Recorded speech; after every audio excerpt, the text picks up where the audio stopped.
हमें तो ये पता नहीं चल रहा है दिवाली मुसलमानों की है या दिवाली गैरों की है। मैं सच कह रहा हूँ, मुझे ये पता नहीं चल पा रहा है कि ये दिवाली मुसलमानों की है या ये दिवाली गैरों की है। यहाँ तक कि हम पहुँच चुके हैं।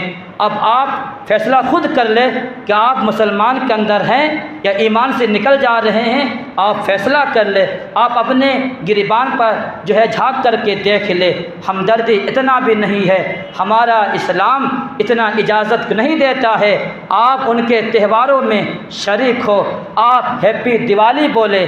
अगर कोई आदमी बोलता है हैप्पी दिवाली तो मेरा नहीं, दारुल उलूम देवबंद का फतवा ये है, ऐसा इंसान कुफ्र का अंदेशा है। आमीन मोहतरम अज़ीज़ान गिरामी क़द्र, मैं कहना ये चाहता हूँ, मैंने कितने के व्हाट्सअप में, कितने के मैंने फेसबुक में, स्टेटस में मैंने देखा मुसलमानों को ये चीज़ें लगाते हुए।